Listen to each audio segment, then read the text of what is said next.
En primer lugar, yo quiero agradeceros a todos el esfuerzo que habéis realizado, porque ya nos han dicho que además han cancelado la clase que teníais antes, así que os agradecemos que hayáis venido. En cierta manera, bueno, vamos a estar en petit comité, con lo cual vamos a tener ocasión de poder sacar mucho más partido a nuestra autora invitada de hoy, con lo cual, bueno, en el fondo no deja de ser un lujo el estar así. Así que muchas gracias a todos y a todas por haber venido. Por supuesto, muchísimas gracias al Centro Mario Benedetti, a su directora Beatriz Aracil, por haber contado con nosotras, por haber contado conmigo para esta conferencia de clausura, para presentar a Carmen.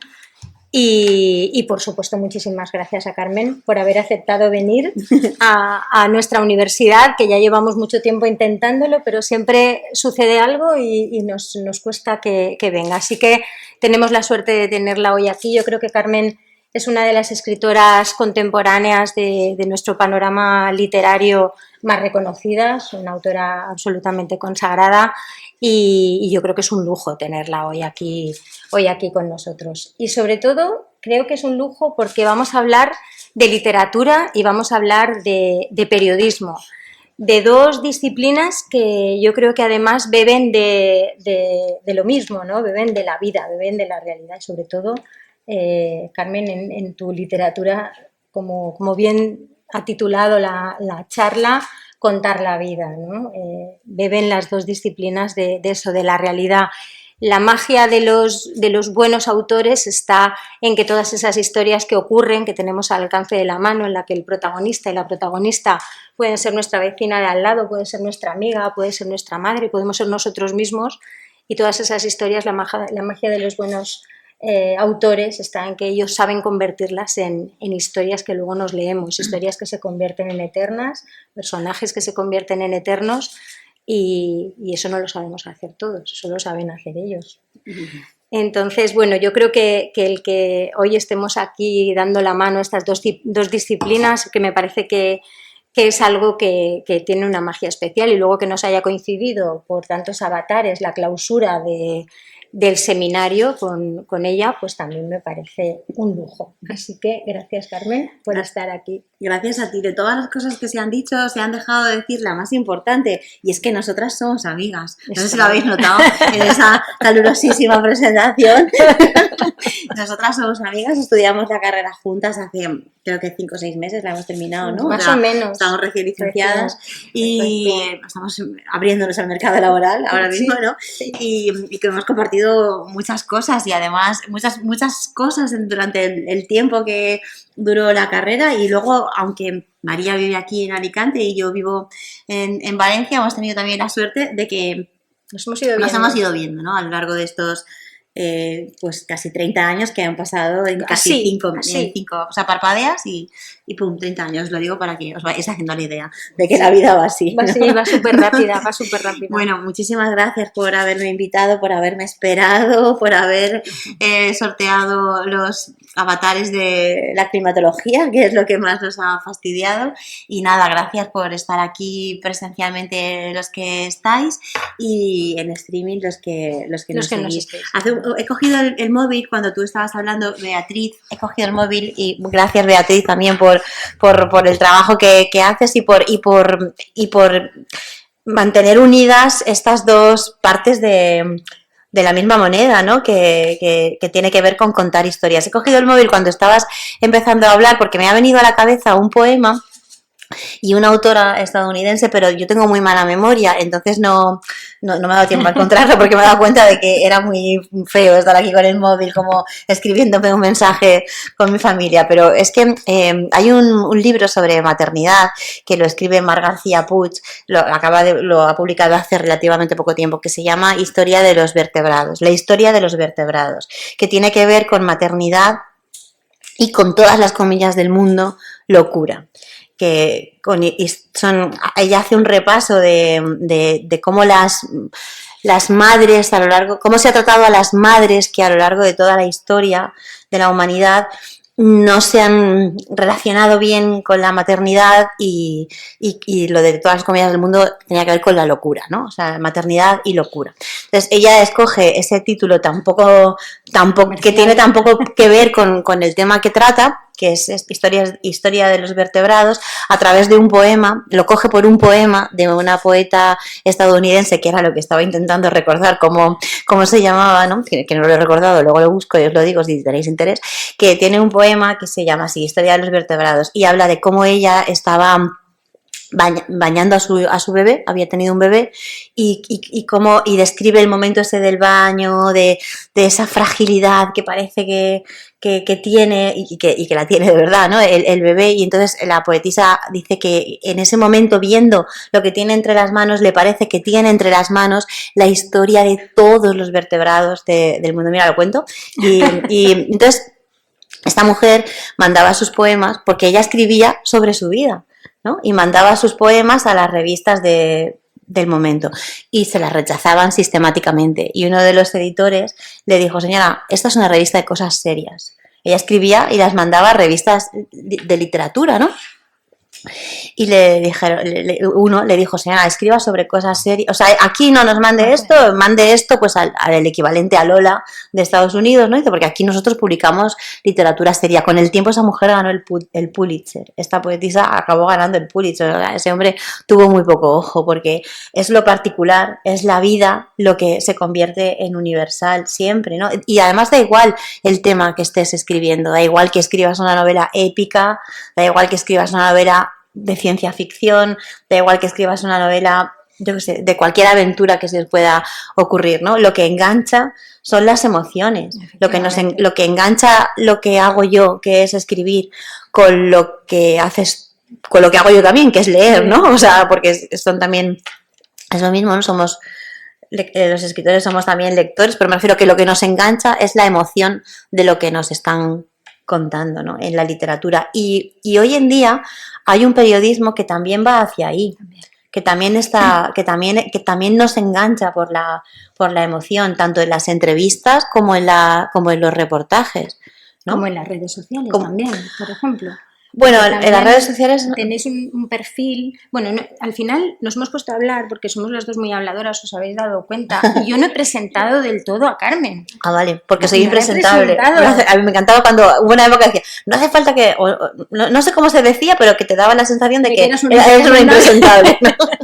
No, me imagino que todos la conocéis, habéis oído hablar de ella y habéis seguido un poquito. Bueno, quienes la conocéis, pues sobran las presentaciones, no es que sea una impresentable, sobran las presentaciones, pero aún así no me resisto a presentar un poco a Carmen y mientras voy a buscar la poetisa. Eso, y así te doy el margen para que no parezca que está chateando. Mientras busca el este.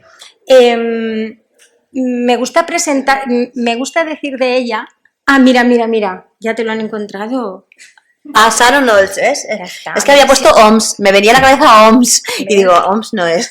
Muy bien, Sharon Olds, gracias, muchas gracias. Fantástico. Bueno, yo decía que para quienes la conocéis, pues no hace falta decir más. Para quienes la conocéis, tanto a través de sus novelas como a través de las redes sociales, si tenéis el placer de seguirla, como a través de su blog, de su página web. Carmen cuenta la vida en cada uno de sus relatos, en cada una de sus voces, y además tiene una voz muy uniforme, una voz muy propia, muy personal, en la que mezcla los sentimientos con la vida. Entonces se entrelazan de una manera que es inevitable seguirla, o sea, te ves envuelta al final en esas historias, cada uno de sus posts es un relato breve, es un momento concreto, son fotografías de la vida, de las cosas que van pasando. Entonces, si no la seguís, os animo a que la sigáis porque de verdad que os va haciendo un relato de la vida, de la cotidianeidad, de lo que va ocurriendo a nuestro alrededor, y lo hace de una manera muy fresca, pero a la vez muy tierna, muy enganchable. Y a veces muy macarra también pero está muy bien porque mezcla todas esas facetas y me parece muy bonito. El blog lo dejé estar porque yo el blog, la página web me la creé porque el mundo editorial ha cambiado mucho. O sea, bueno, ha cambiado mucho con respecto a cuando yo empecé. ¿no?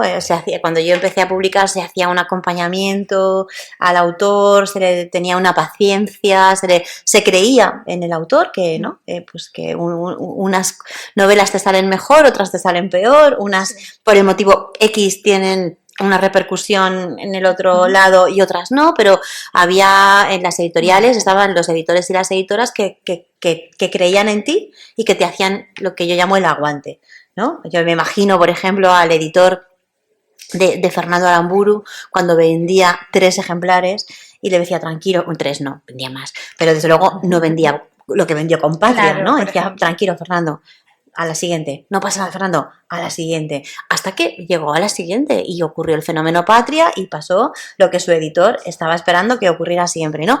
Eso ya no existe. Ahora te dicen, Carmen, ¿sabes contar? Pues no cuentes conmigo. No, o sea, no, ahora es o vendes una cantidad o...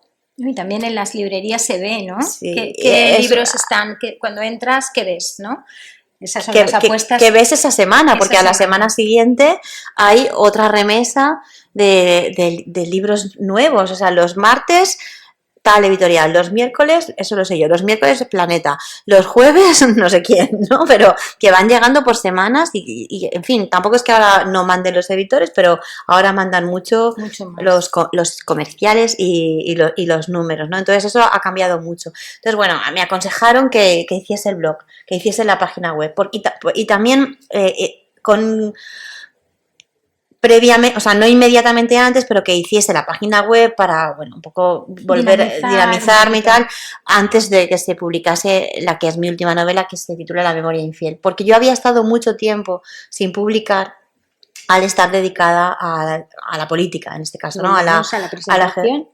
Volvemos a la presentación, sí. Porque claro, no hemos dicho que Carmen nació en Picaña, sí. Que nació en el año 69, que estudió periodismo en el CEU San Pablo, estudiamos juntas en el CEU San Pablo, en aquel momento no teníamos otro sitio donde poder ir a estudiar, así que allí acabamos con nuestros huesos, la verdad es que nos fue muy bien. Ni tan mal. Estudiamos mucho, aprendimos muchísimo. Conocimos gente interesante. Muy interesante, además muchos de nuestros compañeros están en sitios chulos, fabulosos, haciendo cosas muy bonitas. Y bueno, llega la segunda edición del Premio Ateneo Joven de Sevilla, Carmen presenta su primera novela y gana el premio en el año 97 y desde ahí pues su carrera ha sido imparable. Ya, como ella misma dice, su historia de amor con la literatura y su historia de amor, yo creo que con los premios también ha sido imparable. Ella lo dice mucho más bonito, entonces no hace falta que lo diga yo, voy a leerla directamente, porque para eso la escritora es ella, yo soy la periodista y cito. Eso también lo habéis aprendido, ¿no? Los periodistas citamos y los importantes habláis. Entonces, bueno, deciros que, como ella misma dice, creo que todas las personas cantamos la misma canción y la mía habla de amor. A los 20 años acabé la carrera de periodismo. A los 27 gané mi primer premio, el Ateneo Joven de Sevilla, y publiqué mi primera novela, Para que nada se pierda. Le siguieron Todas las caricias y La larga noche, premio de la crítica valenciana. Después fui finalista del premio Nadal, con Algo tan parecido al amor, y del premio Planeta, con El tiempo mientras tanto. Luego vino El rayo dormido y 2 años después La vida era eso, con la que gané el premio Nadal en 2014. Y con la que comprendí, y esto es muy bonito, que los únicos sueños que no se consiguen son los que no se sueñan. Publiqué luego Basta con vivir y dejé la literatura a un lado para dedicarme a la gestión pública.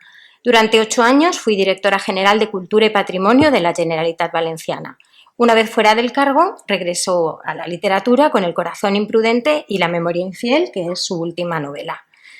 Carmen se considera, por este orden y sin exclusiones, escritora, madre, amiga y mujer.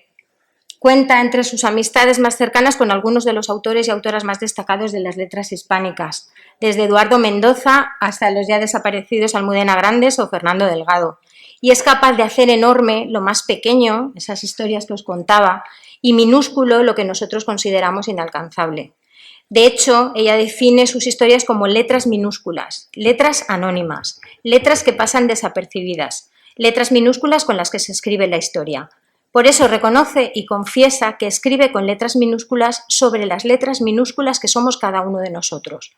Letras minúsculas con las que sostenemos sobre nuestros hombros la mayor de las heroicidades, levantarnos o intentarlo cada vez que la vida nos hunde o lo intenta. De hecho, ella vivió en primera línea la Dana, el reciente desastre del pasado 28 de octubre, y yo os confieso que su testimonio diario a través de redes sociales y de algunos reportajes que ha publicado en medios de comunicación pues son tan esclarecedores como a veces estremecedores. Y además me parece que hay otra cosa que la define mucho, y es que a pesar de todo y pese a que a veces te cuenta estas atrocidades o estas situaciones, ¿no?, tan extremas, siempre lo hace con un halo de esperanza, con un halo de fe en las personas. Yo creo que eso todavía engrandece más la literatura de Carmen. Y bueno, ahora ya sí que la hemos presentado, ahora ya sí que podemos entrar en materia. Pues es que fíjate que yo utilicé las redes sociales para seguir contando o para seguir escribiendo mientras no escribía, porque yo cuando llegué al cargo decidí que mientras estuviera gestionando, no solo era la Dirección General era Cultura y Patrimonio, y se gestionaba el patrimonio y dentro de y el libro, ¿no? Entonces, ostras, yo mientras estuviera, que parte de mi gestión tuviera que ver con el libro, yo no quería estar en misa y repicando. Otros han estado, pero yo no quería, ¿no? Fue súper fácil cumplirlo porque tampoco escribía. O sea, era una incapacidad. No te daba tiempo. No tenía cabeza para escribir, ¿no? Pero sí que ahí fue cuando empecé a escribir más en redes sociales, a escribir más literariamente en redes sociales, porque eso que era tan corto, tan rápido, que me quitaba tan poco tiempo porque, bueno, supongo que sería una válvula de sí, ¿no? Eso así empecé. Además era una manera como de, ¿no?, de recordarme a mí misma que yo soy una contadora de historias, ¿no? Que al final es algo que sabemos hacer todos. Yo el año pasado me tocó ir la última, mi hija, la pequeña, ha empezado este año en el instituto y el año pasado acabó el colegio. Entonces, en el colegio todavía hacen eso de que vayan los padres a hablar de sus profesiones. Y a mí me tocó ir la última. Como hoy, que me ha tocado venir la última. Pues entonces, cuando yo llegué, ya habían pasado por ahí todos los otros padres, banqueros, charcuteros, médicos, enfermeros, bomberos, policías, lo que sea, ¿no? Y ya llegué yo. Entonces yo dije, bueno, yo vengo la última y quiero deciros que lo que yo hago lo saben hacer vuestros padres y lo sabéis hacer vosotros, pero yo no soy capaz de hacer nada de lo que hacen vuestros padres. Ah, hombre, ¿cómo que no? Digo, yo no sé operar, ni sé de recetar una medicación, ni sé cortar el fiambre como tu madre, le decía a un niño que sé que su madre es charcutera. Digo, yo no sé hacerlo, pero vuestros padres sí que saben hacer lo que hago yo, porque lo que yo hago es contar historias y ya está. Eso lo sabemos hacer todos. Digo, y vosotros también, digo, porque cuando no habéis hecho lo que tengáis que hacer, ¿qué le decís a Amparo, que era la profesora? No lo he hecho porque no me ha dado la gana, porque me he preferido quedarme viendo la tele. No, le contáis un rollo patatero que ríete de las novelas de Posteguillo, o sea, lo elaboráis mogollón. O sea, los seres humanos somos... una de las principales cosas que nos diferencia de los animales es nuestra habilidad, la habilidad de unos cuantos para contar historias más... Bueno, de todos para contar historias, porque todos hemos contado historias. Y la necesidad de todos también para que nos las cuenten, ¿no? Eso nos distingue mucho. Y entonces, a mí eso me mantenía conectada a eso, las redes sociales. Y luego, con el tema de la Dana, cuando volvió la luz y yo vivo a 50 metros del Barranco del Pollo, que es el que se ha desbordado desde Buñol, desde Chiva hasta la Albufera, ¿no? Bueno, uno de ellos, porque se han desbordado más. Y cuando volvieron las redes y la luz y todo, ¿no? Me refiero a internet, yo quería recordarnos a todos los que me podía leer y recordarme a mí misma también que algo que yo acababa de descubrir en ese momento, ¿no? Y era que, ostras, la vida es una cosa que la damos por supuesta y se va. O sea, pestañeas y pasan 30 años, pestañeas y te mueres. Y te mueres de una manera, estás en tu casa tranquilamente, viene el barranco que tú has ido a ver 2 minutos antes porque lleva agua y te saca de tu casa y te mueres, ¿no? Y bueno, yo estaba no estaba contenta con la Dana, pero sí que estaba contenta con haber sobrevivido, con que en mi casa estuviéramos bien, con tener un montón de cosas que reparar, pero que en nuestra casa hubiera permanecido en pie y sobre todo estaba muy contenta de que los 4 estábamos juntos cuando pasó y no habíamos estado cada uno por nuestro lado, y yo veía gente con las palas y veía gente haciendo muchas cosas, que yo también cogí una pala, que me ha salido hasta esto, de la pala, o sea, esto es un ganglión que sale de cualquier cosa, pero que a mí me ha salido de la pala, que me lo ha dicho la radióloga, que esta es una lesión que sale cuando se te sale el líquido, ¿no? Y que estaban habiendo muchos en las muñecas del esfuerzo que no haces normalmente, ¿no? Pero bueno, que yo cogía la pala, pero que mi fusil eran las palabras y contar historias, ¿no? Y contar lo que nos estaba pasando. Y además, desde un punto de vista de que estamos vivos y que esto está bien, ¿no? Y me pasó una cosa un día. Yo nunca he sido viral, en nada de lo que tú has mencionado de mi biografía, yo nunca he sido viral, nunca, jamás en la vida, nada más que una vez, que fue cuando en una de las bolsas de ayuda que nos llegaban, ¿no? Dentro de la bolsa de ayuda había una carta. Y era una carta que a mí me la había escrito la mía, o sea, yo luego os lo cuento sin misterio porque esto no es una novela. O sea, hubo un colegio que se llama el Colegio San José de Jesuitas de Valencia, en el que todos los niños y niñas participaron en ayudar a las víctimas de la Dana. Unos embolsaron todo, que siempre había lentejas, y vuelve a haber, habéis leído que en Francia y en Inglaterra y no sé qué otro país han dado instrucciones, ¿no? Pues que no falten las lentejas, os lo digo yo desde aquí, en vuestras cosas, en vuestras provisiones, lentejas, porque se conoce que es muy importante, el hierro y todo, bueno, siempre había lentejas. Entonces unos embolsaron, y los más pequeños hicieron unos dibujos y otros pequeños, pero no tanto, y escribieron unas cartas y las metieron en las bolsas. Y a mí me llegó una, que era muy bonita, y la mía la había escrito una niña que se llamaba Lucía. Pero había 400 cartas, ¿no? Y yo esa noche, porque yo escribía todos los días, y yo esa noche le contesté a Lucía. Su carta era: hola, espero que cuando leas esta carta ya tengas casa, no sé qué, no sé cuánto, pero que estés bien. Era muy chula su carta. Y yo le contesté: querida Lucía, no sé qué, no sé cuántos, ¿no? Le contesté. Y la publiqué en redes sociales y me puse a ver los Goonies. Esa noche era sábado y me puse a ver los Goonies. Y además yo en la carta le decía que yo les había pedido a mis hijas, que les había mandado un audio de voz a mis hijas y les había dicho: mira lo que ha pasado, mira lo que tenía esta bolsa de ayuda y mirad qué bonito, ¿no? Y os pido que no nos olvidemos de toda esta gente que nos está ayudando tanto, ¿no? Y porque esto va a volver a pasar, y a lo mejor no pasa aquí, a lo mejor pasa en otro sitio, pero nunca va a ser lo suficientemente lejos como para que no ayudéis, porque a nosotros nos han ayudado tanto que nosotras tenemos que ayudar también, ¿no? Todo esto así, pero llorando.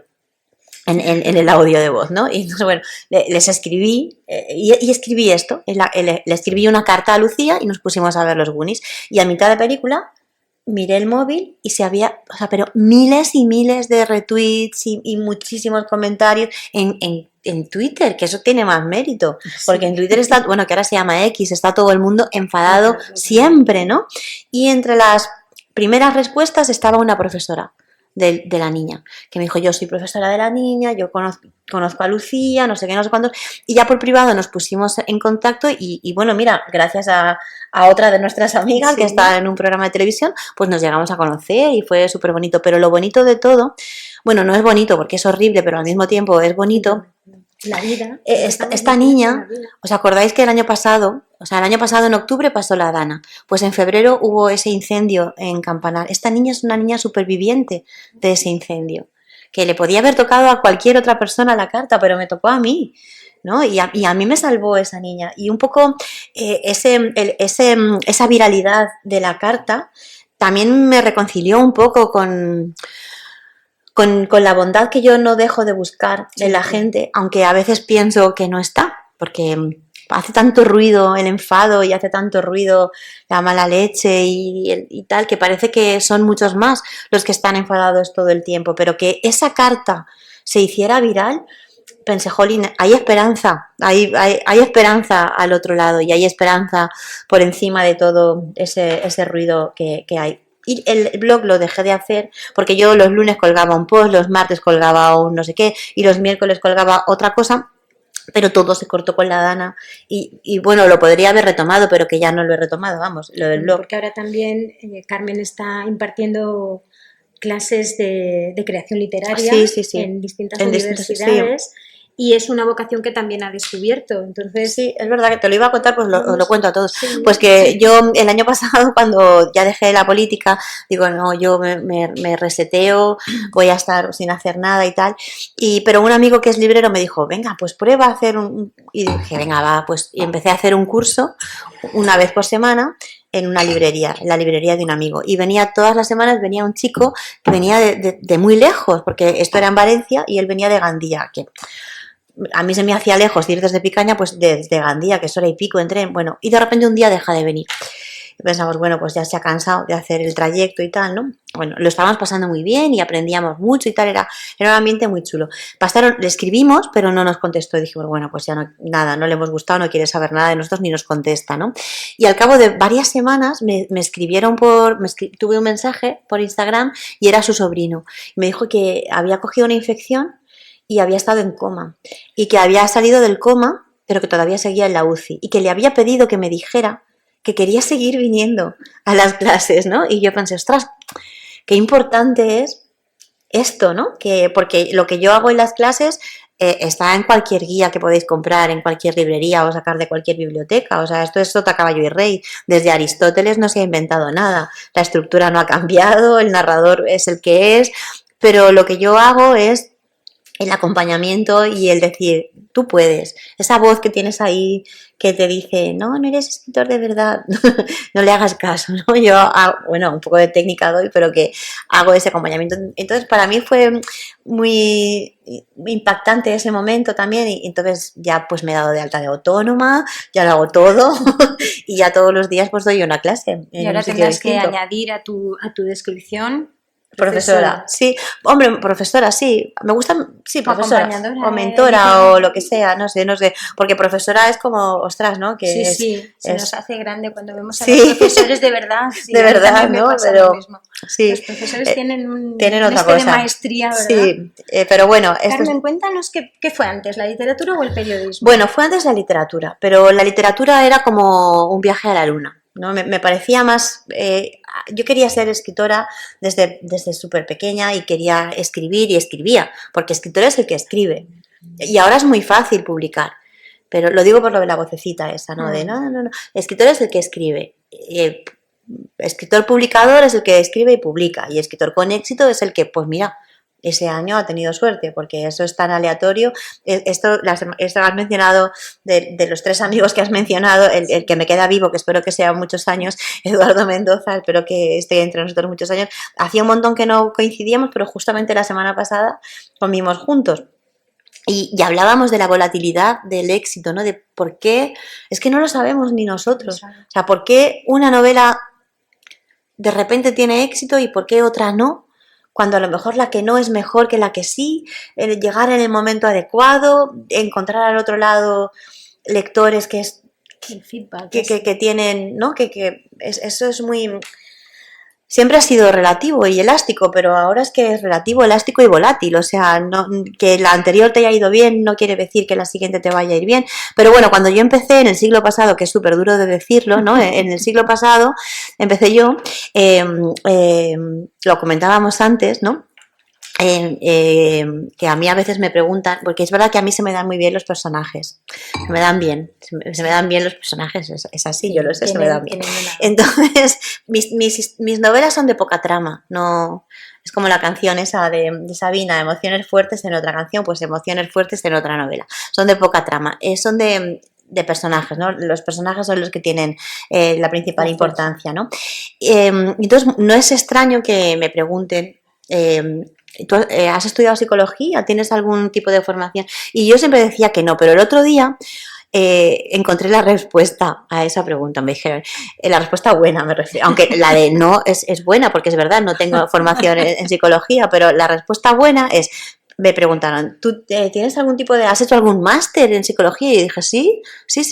¿Dónde lo has hecho? Yo dije, pues mira, en la barra de la cantina de la estación de Picaña he hecho yo mi máster en psicología, ¿no? Que mis padres tenían la cantina de la estación de Picaña que ahora mismo es una estación sin trenes porque no tenemos trenes tampoco. Hoy ha salido la noticia que el 21 de junio habrá trenes, Bueno. menos mal. Porque ahora me cuesta más llegar a Valencia que venir a Alicante. Eso es así, porque solo tenemos un puente, no tenemos trenes ni nada, en fin. Entonces tenían esta cantina, la cantina de la estación. Yo no es que sea la primera persona, no es que sea la primera mujer de mi familia que tiene estudios, es que soy la primera mujer, es que soy la primera persona de mi familia que tiene estudios, ¿no? Mi padre, hasta que no hizo la mili, no comió 3 veces al día. Y mi madre a los 12 años estaba en Valencia interna, pero no en un colegio, en una casa, sirviendo, que se decía entonces, ¿no? Entonces nosotros no tenemos ningún tipo de relación con el mundo de la cultura, con ningún mundo, nada más que con el mundo del trabajo, en lo que sea, y en nuestro caso, en el bar, ¿no? Pero a mí siempre me ha gustado escribir, siempre me ha gustado leer y bueno, de repente un día mis padres me veían ahí con el ordenador y un día les dije, he escrito una novela. Y se dijeron, anda, ¿no? Y uno de los clientes del bar tenía una distribuidora de libros. Entonces viene el cliente a almorzar y mi padre le dice, oye, mira, que dice que ha escrito una novela, ¿qué hacemos con ella, con la novela, con la niña? No, ya no sé. Bueno, niña tampoco, que ya estábamos a punto de acabar la carrera. Entonces este distribuidor le dijo, bueno, pues que haga fotocopias y las dé a sus amigos, que es la única manera que va a tener de que la lean, porque entonces era muy difícil publicar, sí. Es verdad, era muy difícil. Entonces siempre hay que pedir una segunda opinión, y si no te gusta, una tercera, una cuarta, así, hasta que encuentres la que te gusta, ¿no? Entonces yo pedí una segunda opinión a un compañero del trabajo, porque yo, que quería ser escritora de siempre, me pareció que era más fácil ser escritora que ser periodista que ser escritora. Y al final también se trata de lo mismo, ¿no? De contar historias y de bueno, para mí de compartir emociones. Afortunadamente, y lo he empezado a decir antes, ahora hay también otro tipo de periodismo, porque cuando nosotras salimos al mercado laboral del periodismo, el periodismo que había era un periodismo destroyer, de destrozar carreras, de levantar unas piedras, pues bueno, que está bien que esté ese periodismo ahí, pero hay otro periodismo también. Yo ahora, por ejemplo, pienso en Pedro Simón. Joder, es que a mí Pedro Simón no me puede gustar más, que también es escritor y también fue primero periodista que escritor, y hacía unos reportajes Pedro Simón, ¿no? Sí. Muy, muy chulos, aun cuando se equivoca, porque a veces se equivoca y pide perdón y bueno, da igual. Que yo primero, eso, me pareció que era más fácil ser periodista, que era difícil, porque había que pagar mucho dinero, entonces no había públicas tampoco cerca. Había que pagar sí o sí. O en una privada o irte lejos a estudiar, ¿no? Y de manera directa para empezar a escribir, sí. Era como la licencia, ¿no? Para empezar a escribir. Sí, era la misma herramienta de trabajo, eso. La palabra y la historia, ¿no? La realidad. Sí, entonces este compañero del periódico lo que me aconsejó fue que con esas fotocopias me presentara a premios, ¿no? Me dijo, ya que has hecho las fotocopias, preséntate a premios. Dice, no los vas a ganar, dice, pero te van a leer. Porque si tú mandas un original a una editorial, a lo mejor con sacar el día a día no ya tienen bastante, ¿no? A lo mejor no tienen, a lo mejor son 3 en la editorial, y si son muy grandes las editoriales son más, pero a lo mejor menos te van a leer. Entonces me dijo, preséntate a premios, dice, porque así te van a leer seguro. Él había leído la novela, que era Para que nada se pierda. Entonces, que por cierto, yo gané el segundo premio y la primera edición la ganó un escritor de Alicante, Bruno Francés. Es verdad, sí. Él ganó la primera edición. Y total, que él me dijo, tú no piensas ni en ganar, tú piensas en que lo vas a enviar y que te van a leer, y que a lo mejor, si suena la flauta, vas a entrar dentro del catálogo de la editorial. Y bueno, le hice caso.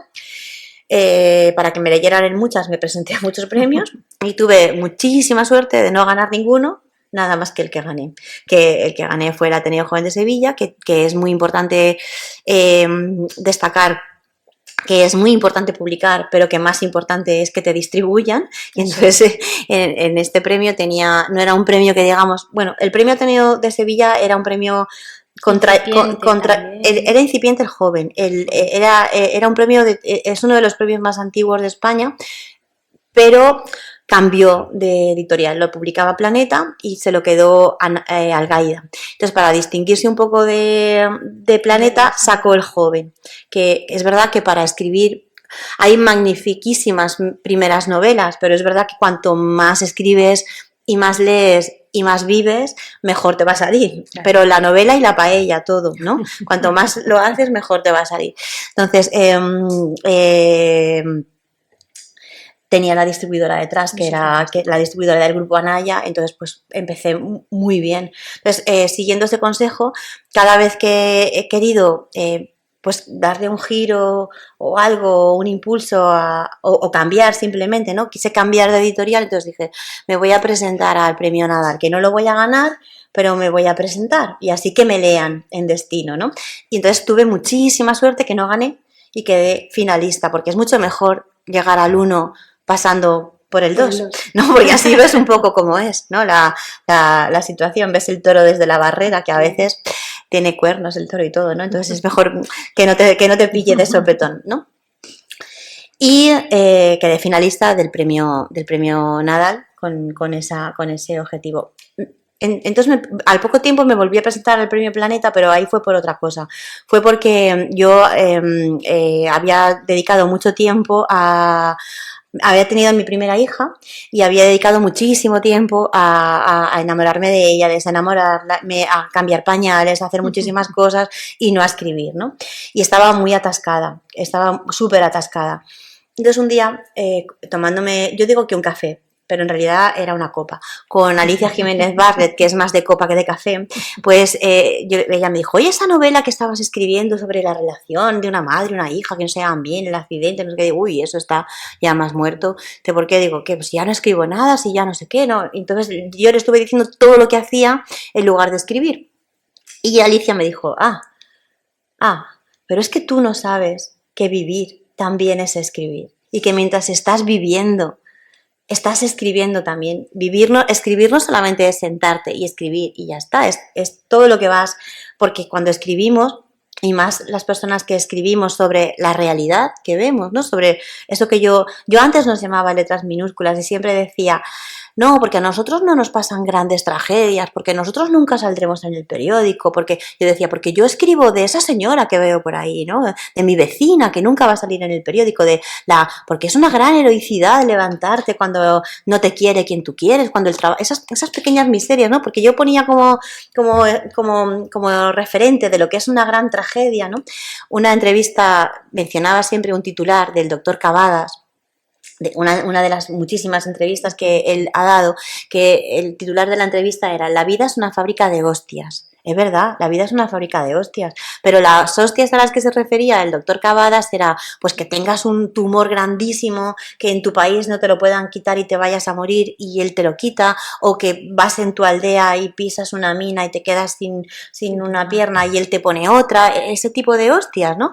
A nosotros no nos pasan, a nosotros nos pasan otras, pues que no, que el trabajo no nos gusta, que nuestro jefe pues a lo mejor pues tal, o que a quien queremos no nos quiere, pequeñas tragedias, pero jolín, ya nos va, son nuestras, no hay no hay un dolormómetro, no hay una máquina que mida la intensidad de lo que a ti te duele, ¿no? Y yo me refería a nosotros así, ¿no? Pues nosotros nos intentamos levantar, pues a esa señora, ¿qué le pasará? Decía yo, a lo mejor se estaba haciendo la entrevista por teléfono y veía a una vecina mía arrastrando el carro de la compra, pues ¿qué le va a pasar a esa señora? Pues bastante hace ella convivir, pero bueno, es que luego resulta que cuando te pasa la tragedia gorda, también te levantas. Te levantas y levantas tu casa y levantas la casa del de al lado también. Así que ya creo que esa frase ya no me va a servir mucho, porque, bueno, pero es verdad que yo escribo sobre nosotros, sobre las cosas que nos pasan, me refiero, Pero al final, Carmen, son las cosas de todos. Las cosas de todos. Al final son las cosas de todos. Sí. Entonces yo creo que ahí es donde los temas se hacen eternos, porque son cosas que nos pueden pasar a cualquiera, en cualquier momento, que una gran tragedia, pues ojalá no nos pase nunca, ¿no? O nunca más. Pero claro, que no vuelva a pasar. Pero esas cositas pequeñas, que parecen pequeñas, son las que realmente son la piedra en el zapato que no te dejan caminar todos los días, ¿no? Que te van doliendo que te van y que o son doliendo o marcando. y que son comunes, ¿no? Al final la literatura, yo creo que una de las grandezas de la literatura es hacer universal lo particular, ¿no? Y conseguir que personas que no se conocen entre sí y que tampoco te conocen a ti, porque no te conocen a ti, conocen lo que tú estás escribiendo, ¿no? Sean capaces de decodificar en sus casas y en sus soledades lo que tú has escrito de una manera que les sirva para algo, ¿no? Porque yo creo que toda la literatura, a mí a veces me preguntan, ¿entonces escribes autoayuda? Yo digo, pues sí, y Cervantes también. Todo el mundo, toda la literatura puede decirse que, porque tú estás leyendo, tú tienes algo te pasa, tienes una piedra en el zapato y estás leyendo, y si te olvidas de lo que te pasa mientras estás leyendo, ya está bien. Si encima te haces reflexionar, si encima te enseñas, por ejemplo, la novela histórica. La novela histórica no es un libro de historia, ¿no? Aristóteles decía que nosotros los escritores no contamos las historias como pasaron, sino como deberían haber pasado, porque la literatura es mejor que la vida porque le da, aunque la imite, porque le da ese plus de coherencia, de verosimilitud y de causalidad que la vida no tiene, ¿no? Pero la literatura sí, por mucho que tú estés reflejando. Por eso siempre se dice que la realidad supera la ficción y tanto, porque no está explicada, no tiene explicación, y en una novela sí, ¿no? Eso, ¿no? Que cuando estás universalizando, haciendo universal lo particular.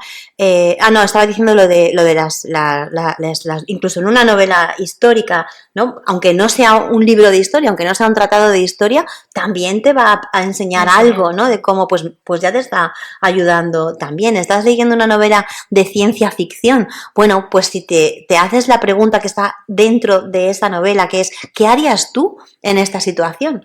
Pues también te está ayudando, ¿no? A mí me gusta mucho pensar en que los libros tienen páginas, pero que entre página y página hay espejos también que te devuelven tu imagen, ¿no? Y me gusta mucho también citar a Javier Cercas, que tiene un libro pequeño que se llama El punto ciego, que recoge una serie de conferencias que él dio en una cátedra en la facultad, en la universidad, me parece que era en Oxford o en Cambridge, no sé en cuál de las dos, pero bueno. Entonces él habla del punto ciego, que es un término de anatomía física, de anatomía del ojo, que cuando hemos hecho esto un montón de veces porque nuestros dos ojos no ven igual, hay un punto ciego aquí y un punto ciego aquí que no coincide y nuestro cerebro lo rellena, ¿no? Entonces él, todas esas conferencias hacía como se lo llevaba a la literatura, y es que nosotros los escritores contamos una cosa y el lector lo rellena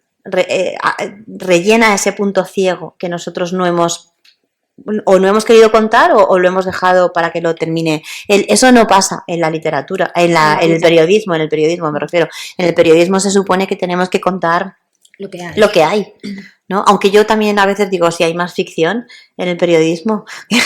Hay veces que sí, aunque no lo parezca o aunque no debería ser, pero sí. Sí.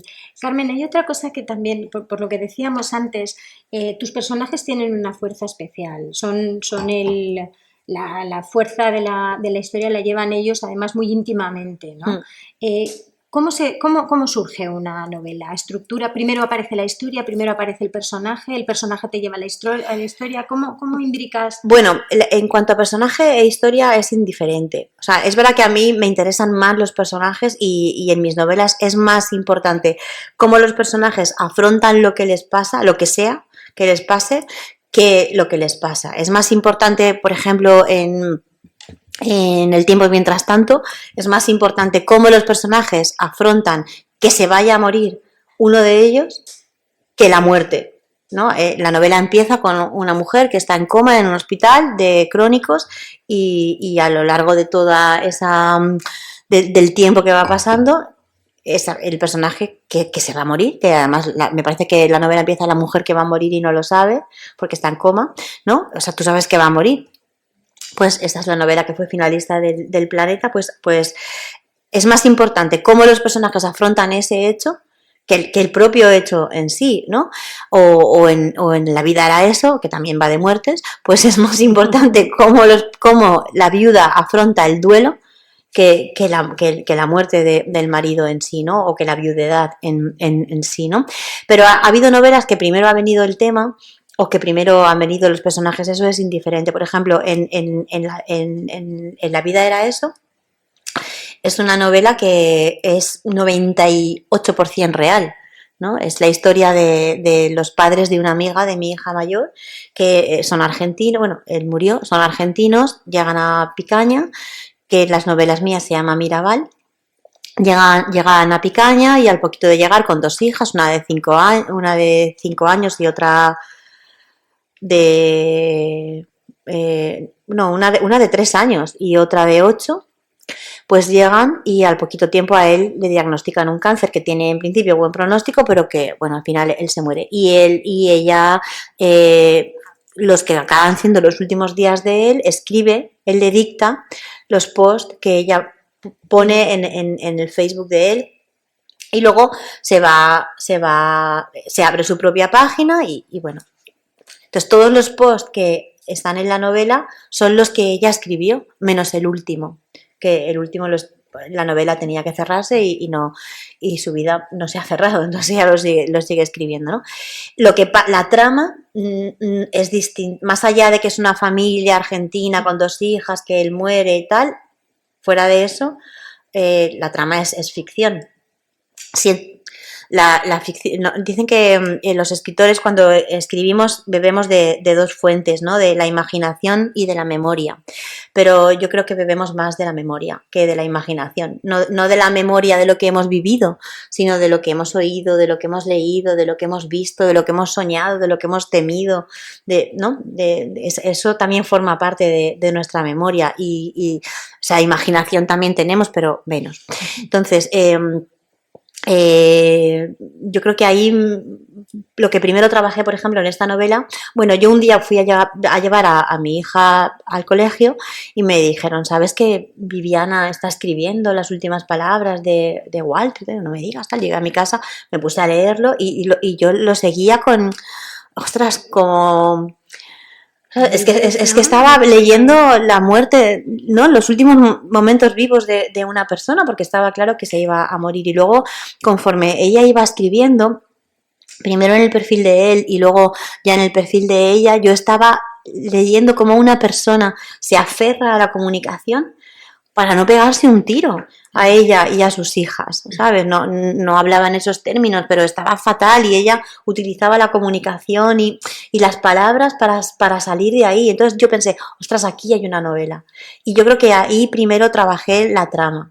Primero le pedí permiso a ella, oye, mira, me gustaría escribir esta historia, no va a ser tu historia, pero me gustaría que supieras que voy a escribir y tal, y ella me dijo que sí, que vale, que ningún problema. Le dije que me gustaría que ella la fuera leyendo, porque, bueno, tenemos poca imaginación, pero algo de imaginación iba a haber. Por ejemplo, el personaje de ella evoluciona en que tiene un amante, por ejemplo, ¿no? Y en el pueblo la gente piensa que ella, pues una vez me lo dijo en el mercado, que es donde se dicen todas las cosas, me dijo, pues no estaba tan mal, que bien que le puso los cuernos. Y yo le dije, no, pero es que esto es ficción, no, esto no ha pasado en la realidad, esto, ¿no? Entonces, lo que pasa es que ella no empezó a leerlo, pero le parecía muy doloroso y prefirió que yo se lo contara. Lo que le estaba escribiendo, y te he puesto un amante, pues bien, ¿y quién es? Es guapo, lo que ahí trabajé. También contabas que la forma de hablar. La forma de hablar, sí, claro, porque ella hablaba con dejes argentinos, que yo pues le preguntaba mucho, oye, porque tampoco es que, porque cuando construyes un personaje tienes que aprovechar sus particularidades, y sus particularidades lingüísticas también, tienes que utilizarlo un poco, no abusar demasiado, pero tienes que, si en este caso ella era argentina, no tenía ningún sentido que nunca dijera orto, tendrá que decir orto, tendrá que beber mate si es argentina, ¿no? O sea, tendrá que tener algo, claro, porque es que tan malo es cuando construyes un personaje que cada vez que hable lo diga, que claro, que tan malo es eso como que nunca lo haga, ¿no? Entonces, bueno, esto. Y yo ahí trabajé mucho la trama, la estructura, me lo estructuré con las fases del duelo, aunque es muy chulo, aunque yo en ese momento no trabajaba tanto la técnica. Yo la técnica la he empezado a trabajar más cuando me ha ido mal.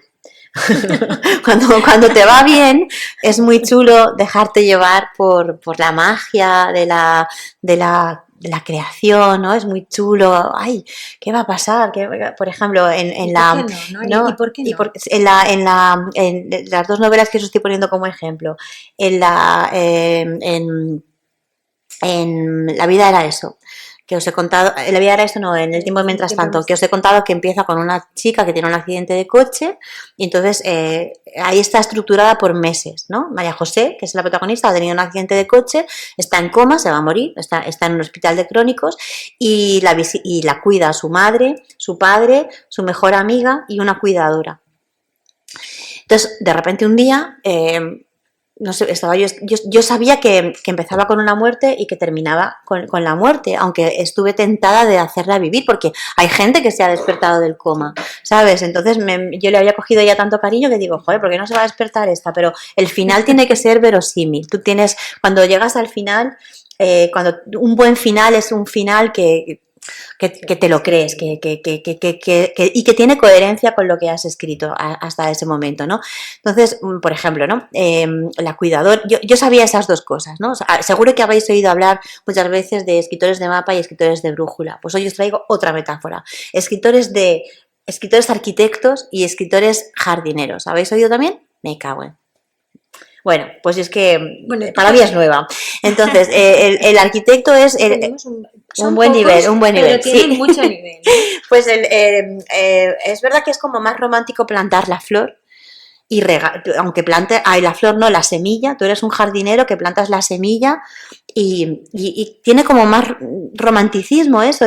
Eso no quiere decir que tú solo hagas el agujero, pongas la semilla y la tapes, la tienes que regar, tienes que ponerla en la sombra o en el sol, donde vaya a ser, y tienes que estar ahí pendiente. Pero luego es verdad que la flor salga amarilla, roja, verde o del color que sea, eso te va a sorprender, eso es muy chulo.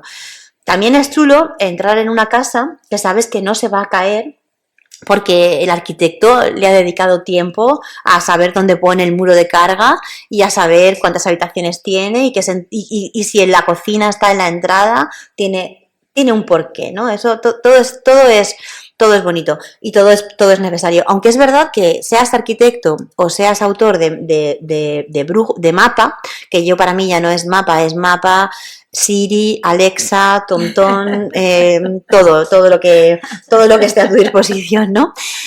Porque va a facilitarte mucho la tarea cuando te atasques.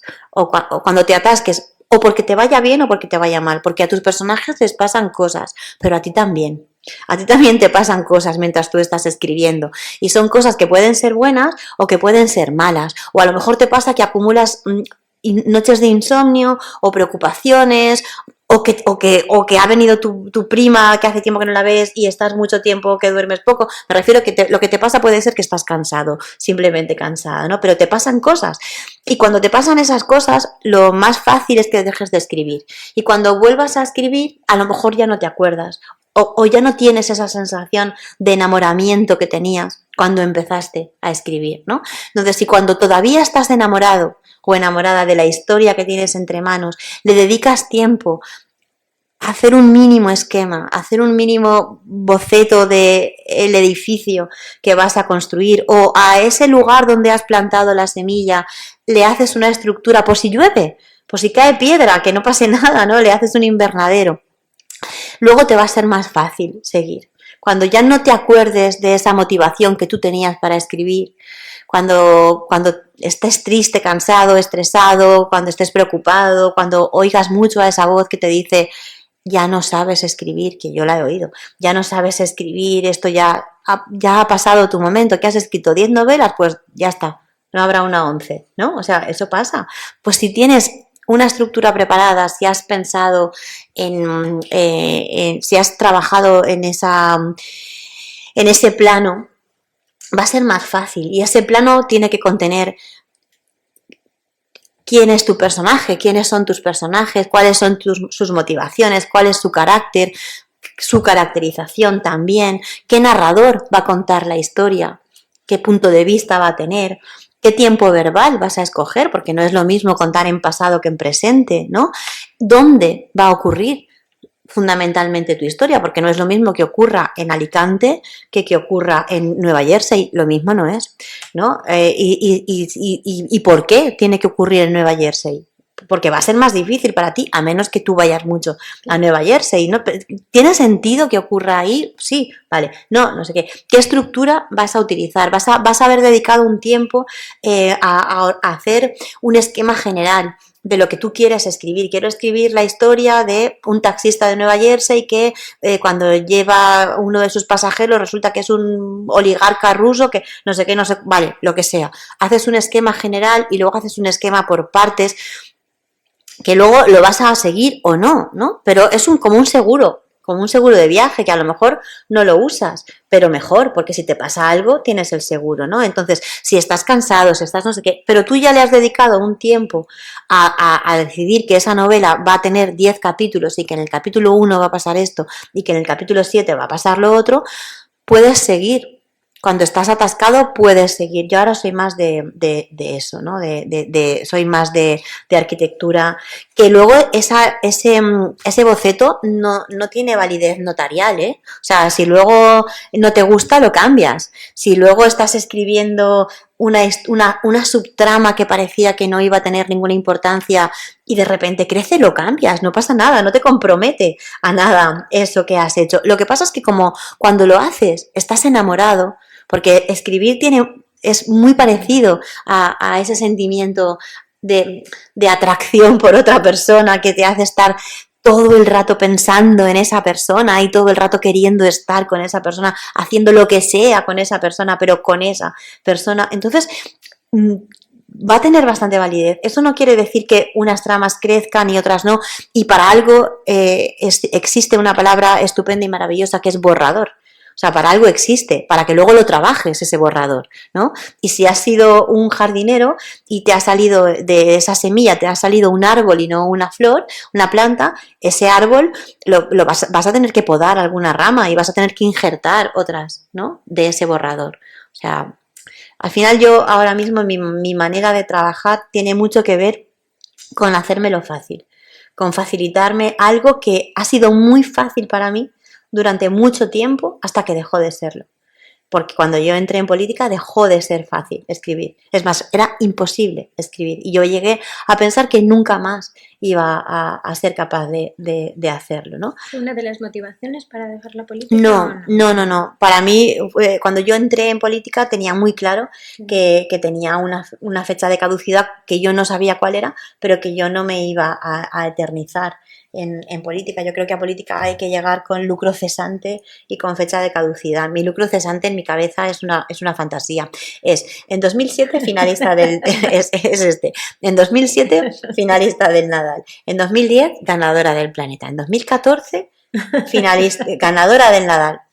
Mi lucro cesante es el Planeta, porque así era 7, 10, 14, joder, 17, 18, 19 yo hubiera tenido que ganar el Planeta con esa sucesión de acontecimientos, ¿no? Bueno, nunca es tarde. No, pero que quiero decir, no es broma, pero que es verdad que, bueno, pues yo dejé de escribir, que no fue una cosa que pasó, no fue una... Mi decisión fue dejar de publicar, pero yo no sabía que iba a dejar de escribir también, ¿no? Pero es que llegaba a casa tan cansada, con la cabeza tan llena de cosas tan importantes, que cómo iba yo a dejar que se fueran esas cosas tan importantes de mi cabeza para que entrasen esas otras, ¿no? Entonces, bueno... Entonces, esa es mi manera de trabajar ahora, hacérmelo, pero a ver, que tampoco, o sea, yo cuando doy las clases lo explico como si fuera la carta a los Reyes Magos. Convendría que hicieseis esto, pero entre este esquema general, este esquema parte a parte, no sé, esta Biblia de personajes, no sé qué, bueno, cada uno de lo que se encuentre cómodo, pero lo que se encuentre cómodo para que luego le sea fácil. A mí me es fácil hacer el esquema general, eso sí o sí, eso ya lo hago desde 2020 que volví a escribir, porque yo volví a escribir en 2020, pero no quise publicar, ahí sí ya que me mantuve, hasta que no comuniqué a quien se lo tenía que comunicar que iba a dejar el cargo cuando me dijeran ellos, o sea que por mí ya, pero que cuando me dijeran lo dejaba, y entonces ya ahí ya había escrito una novela y un borrador y ya sí que me vi con la libertad para mover la novela y publicarla, ¿no? Pero yo sí que esto me hago el qué quiero contar, qué es lo que quiero contar, el esquema general. Trabajo mucho, mucho, mucho la Biblia de personajes. Les doy, bueno, no es que tengan una novela cada personaje, pero sí que trabajo mucho los personajes y luego ya pues les pongo a actuar. Voy a hacer la última pregunta y yo creo que podríamos dar paso a las preguntas si tenéis alguno que hacer.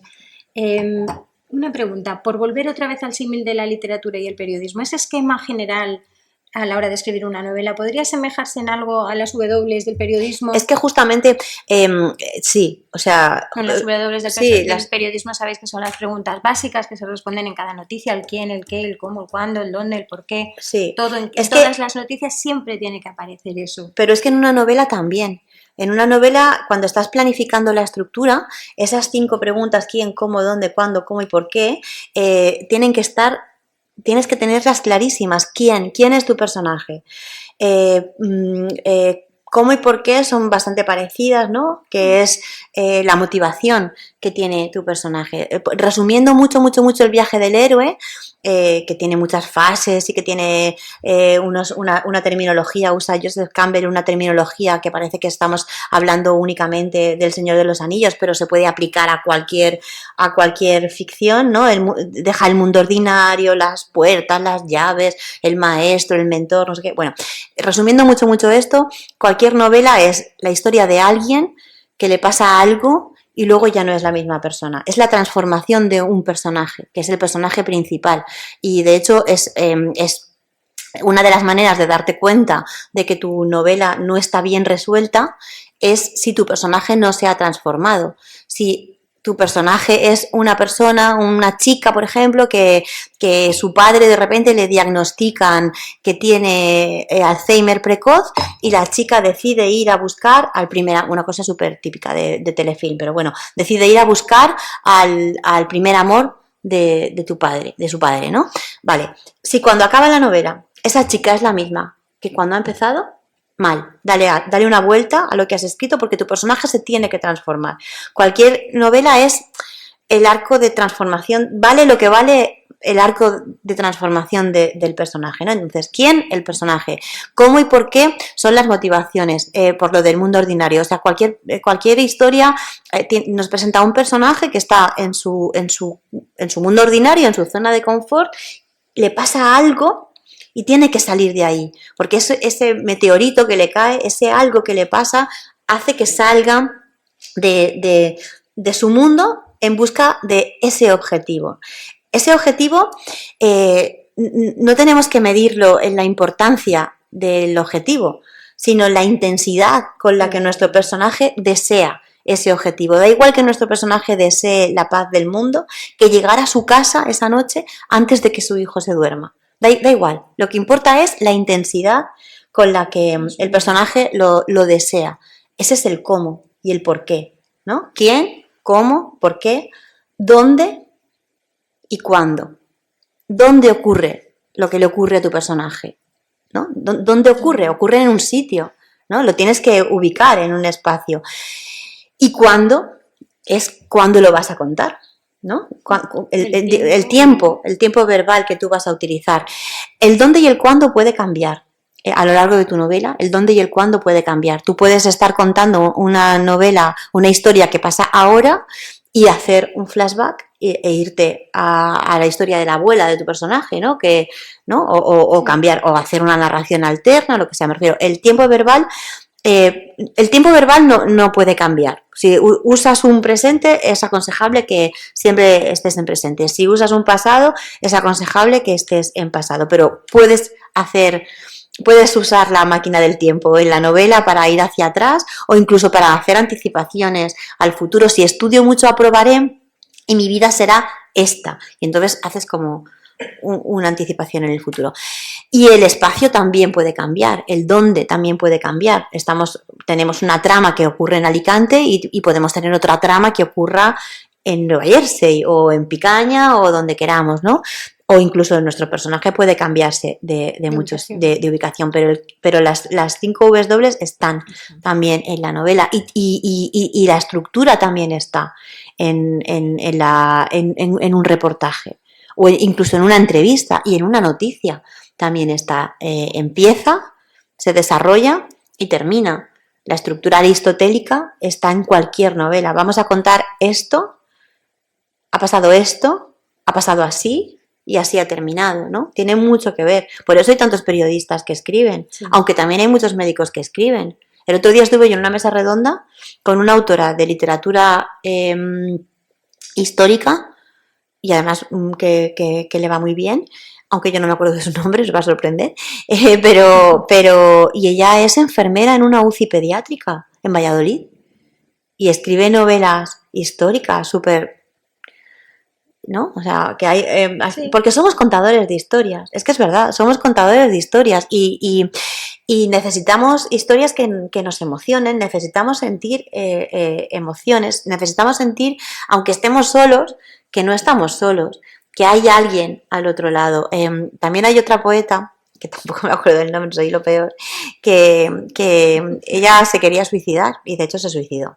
Y en un curso de escritura coincidió con Silvia Plath y todo, o sea, y entonces ella le decía a su psicólogo que se quería suicidar. Y el psicólogo le decía, pero ¿cómo se va usted a suicidar? Usted sabe lo importante que es que siga escribiendo para que haya otras personas que al ver lo que usted escribe sientan que no están solos. Al final se suicidó, pero en su vida escribió muchos poemas, ¿no? Y también ganó el Pulitzer. Quiero decir, es muy importante que sigamos contando cosas y que sigamos dejando que nos cuenten cosas, porque es una manera de estar conectados con otras personas, porque al final lo que tenemos que hacer cuando escribimos es elaborar tramas sólidas, tramas coherentes, tramas verosímiles. Si encima es una trama que incorpore la acción, pues muy bien, mejor, ¿no? Pero tenemos que hacer personajes orgánicos, personajes que parezcan de verdad, personajes que parezcan que están ahí contigo o que te los vas a encontrar por la calle y les vas a poder decir, ¿pero por qué has hecho eso? ¿No? O sea, que te acompañan, que te acompañan hasta el punto de no...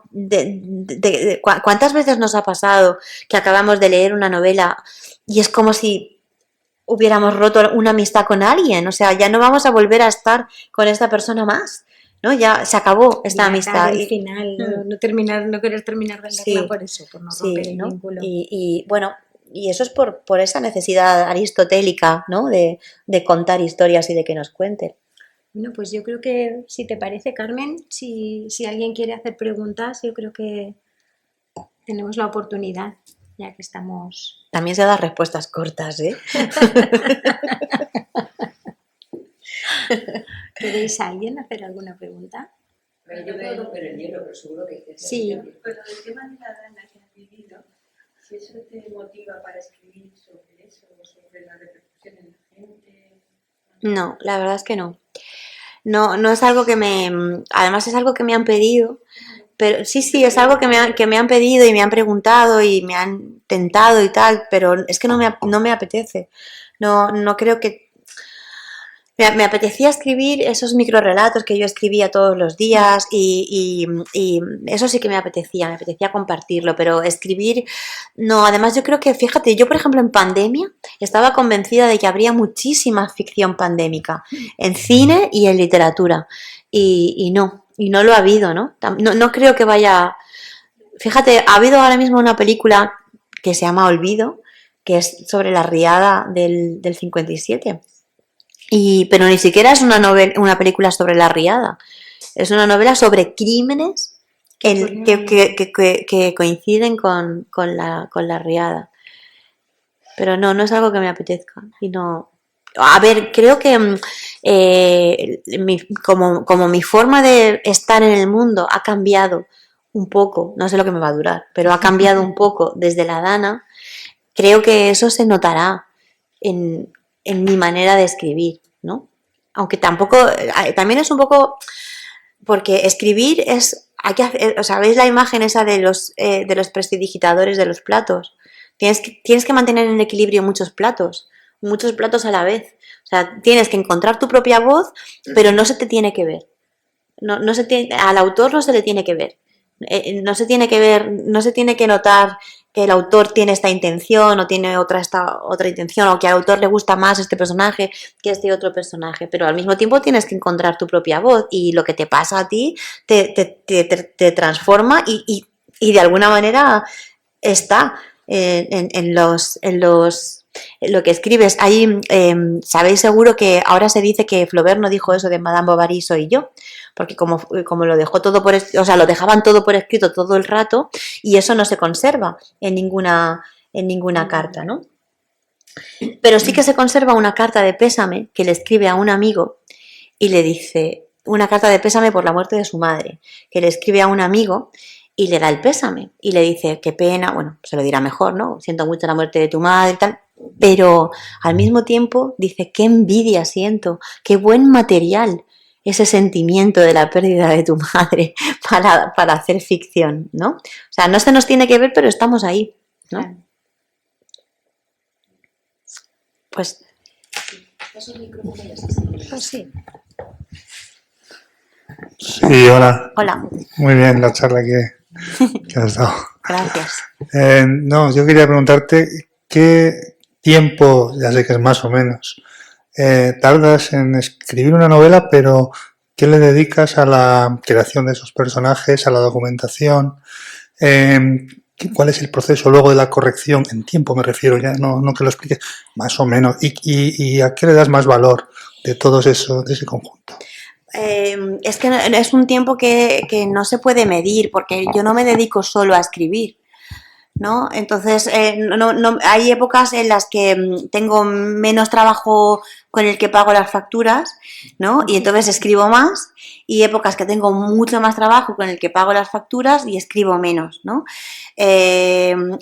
Así que esa cantidad de horas al día no te la puedo decir. Creo que es muy importante la documentación.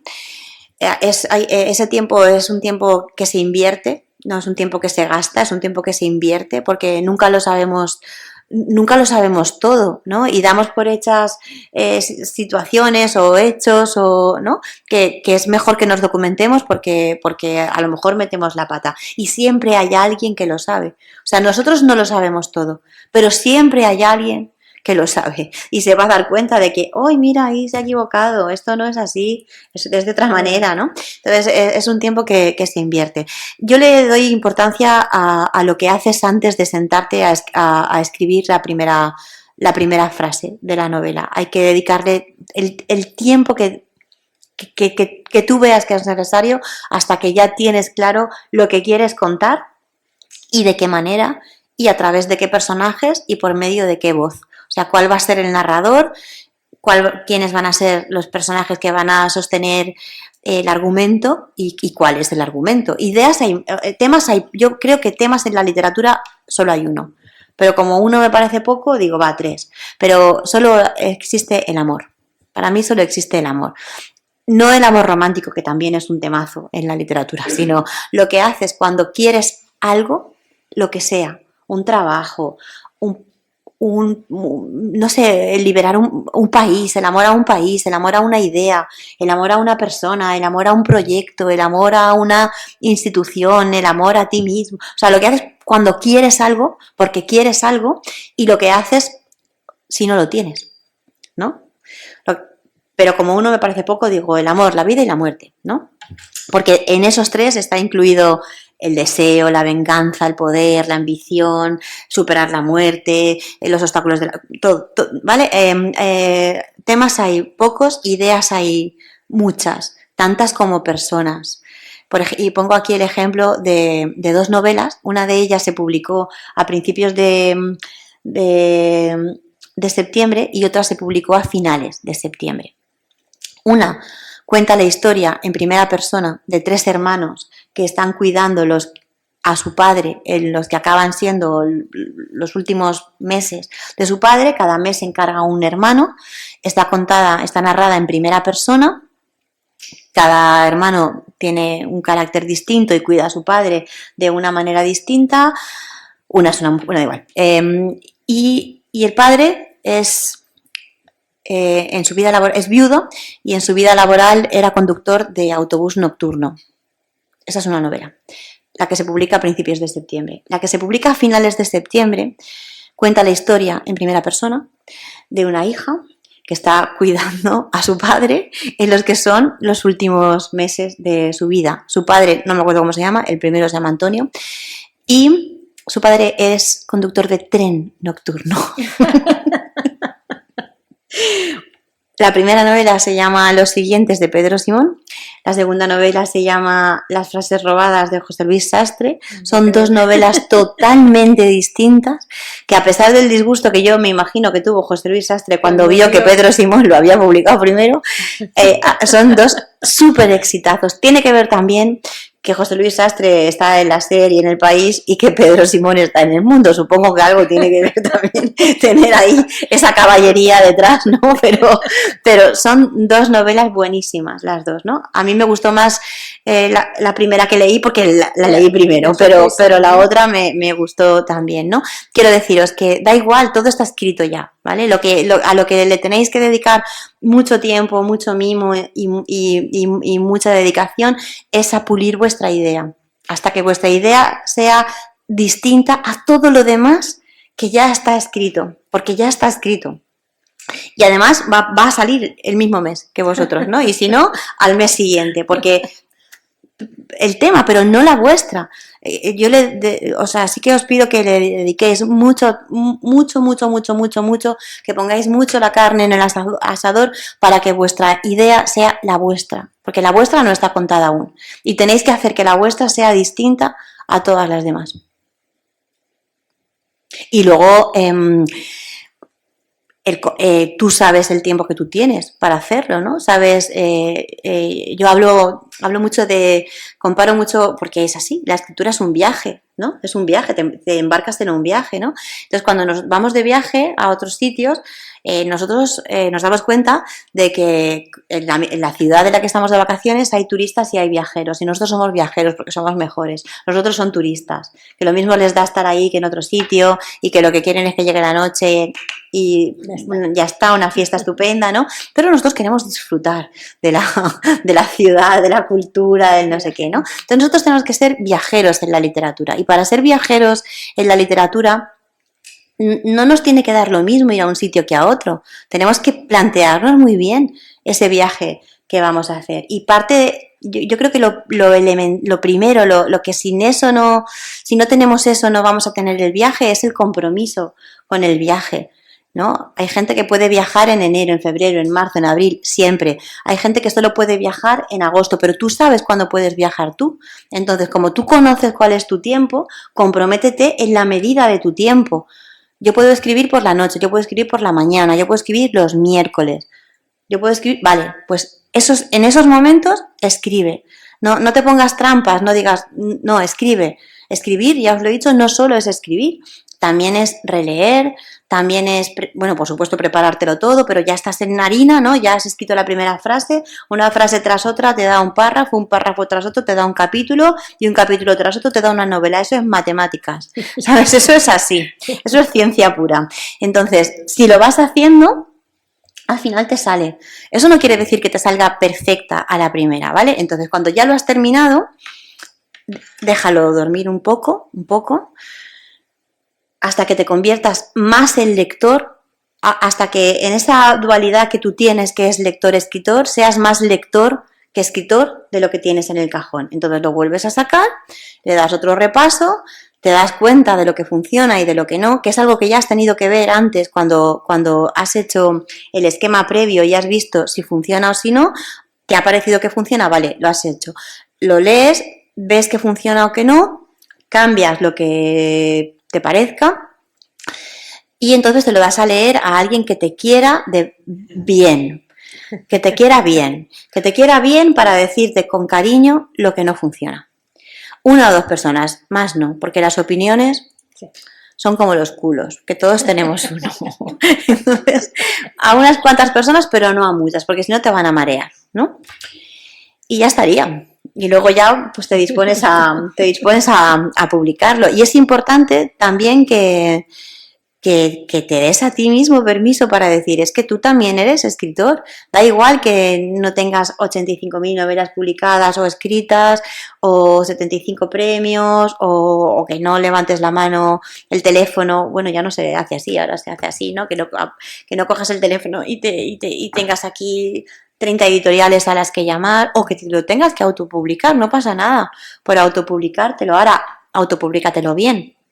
Invierte un dinero en algo que no pienses que si no te publica los dos grandes grupos editoriales que lo controlan todo, ya no eres ya no eres bien, ¿no? O sea, hay editoriales medianas y pequeñas que están muy bien, hay editoriales que te dan la opción, eso es muy gracioso, me hace gracia, porque si te tienen que pagar ellos no te lo publican, pero si tú se lo pagas, entonces sí, ¿no? O sea, hay editoriales convencionales que tienen una división de autopublicación, no pasa nada, no eres menos escritor, si inviertes en ti mismo en el gimnasio, inviertes en ti mismo cuando te vas de vacaciones, pues también no pasa nada si inviertes en ti mismo, ahora, pero invierte bien, que esa editorial tenga un buen departamento de distribución, que cuanto más pagues, más te van a ofrecer, que te den una buena corrección ortotipográfica de estilo, que tengan un departamento de comunicación que te vaya a apoyar, pero fundamental, que tenga una buena distribución. Sí, y eso tiene también que ver con el periodismo, ¿no? Porque en el periodismo tú no escribes tu crónica y tú la lanzas, no, alguien te la revisa también, ¿no? Y alguien te la revisa y hay también. una plataforma que te da soporte también, ¿no? Sí, o sea, sí. que al final es un poco esa equivalencia también, ¿eh? Yo noté eso cuando yo dejé el mundo de la literatura y cuando volví, yo encontré literalmente otro planeta, porque como yo publico en Planeta, literalmente encontré otro planeta, pero era un cambio universal, no era un cambio de mi planeta, era un cambio del universo literario, ¿no? Y bueno, pues yo me estoy adaptando a ese universo también, ¿no? Que me parece que es chulo también. Otro reto más, ¿no? Sí. Al final son retos. Hay cantidades no tanta. Es que en streaming hay bastante gente. Además, Tienes que acercarte un el poquito. libro no llega. Pues me acerco yo. Hay bastante gente en streaming conectada. Es que no Pero me que, vale, que está claro. Que digo que podemos estar aquí hasta las 11 de la noche porque me han surgido 1000 temas, porque te voy a hacer solo una pregunta. Cuando habéis acabado el diálogo, antes de que empezáramos a hacer preguntas nosotros, has terminado con algo muy interesante, que es que cuando un lector acaba un libro, es como despedirse de un amigo, que lo pierdes para siempre porque ya has terminado el libro. Pero quiero que me lo cuentes desde el punto de vista del escritor. El escritor, cuando pone el punto final al libro, ¿cómo se siente cuando has estado viviendo en esa casa durante un año y te tienes que mudar? Porque ya no vas a vivir más ahí, ¿no? ¿Qué ese sentimiento es el que experimentas tú cuando terminas el libro? Fíjate que yo lo visualizo más como un parto. Sí. Sí, yo he tenido dentro de mí una vida que ya he soltado, ya no es mía, la tengo que cuidar un poco más, tengo que acompañarla un poco más. La vida de un libro, por desgracia, es muy corta. No, o sea, un libro hoy en día en un mes, 2 meses ya ha muerto, ¿no? Un libro, ¿no? Y te tengo que acompañar un poco más en lo que es la promoción, pero ya está fuera de mí. Noto un poco de alivio, la verdad. Sí, yo noto un poco bastante de alivio porque como un parto, sí. Además un parto con epidural, ¿eh? Porque no, eso de escritores y sufriendo y tal, no, yo sufro cuando no escribo. Y de hecho, en mi época así más dura, en mi época vital más dura en lo que afecta a mí misma, ¿no? Ya no hablo de muertes de familiares, sí, ¿no? Sino de mí misma, yo tenía mucho miedo de acabar la novela. de la novela que estaba escribiendo. Yo iba al psicólogo y entonces yo tenía miedo de acabarla y de no publicarla y de comérmela, o de acabarla y darme cuenta de que estaba mal, de acabarla y constatar que esa vocecita que a mí me decía ya no sabes hacerlo, ya se te ha olvidado cómo se hace, has estado tanto tiempo que ya no sabes cómo se hace, ¿no? Yo tenía miedo de acabarla y ver que eso era verdad, ¿no? Entonces ya hubo un día que el psicólogo me dijo, bueno, pues él me mandaba tareas, ¿no? Pues para la próxima sesión, de aquí a la próxima sesión, no escribas más.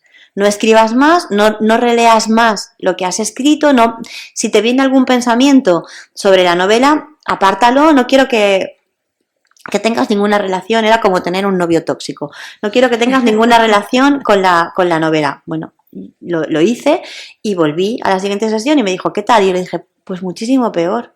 Y entonces él me dijo, pues ya sabes lo que tienes que hacer. Lo que tienes que hacer es escribir, ¿no? Entonces yo siento mucho alivio por terminar algo que empecé, que desarrollé y luego ya pues lo suelto. Yo esa sensación, no, yo tengo más sensación de pérdida cuando leo que cuando escribo, porque cuando escribo tengo la sensación de haber contribuido a crear algo, ¿no? Eso, un parto. Hay un podcast que os recomiendo mucho que se llama Grandes Infelices, de Javier Peña, que también es escritor y tiene ahora mismo un libro que se llama Tinta Invisible, que cuenta un poco las mismas historias del podcast, pero cuenta también cómo nació el podcast, que claro, se llama Grandes Infelices, ¿no? Como podcast bien, pero como manera de afrontar la literatura, no. O sea, somos infelices como los demás, como las demás profesiones, como los bomberos, como los libreros. Bueno, los libreros son bastante también, porque qué difícil, ser librero. Pero no, eso de escribir desde la herida, no. Es verdad que escribir te enfrenta a muchas cosas y te da la sensación, sobre todo al principio, de que todo el mundo va a pensar que has escrito sobre ti.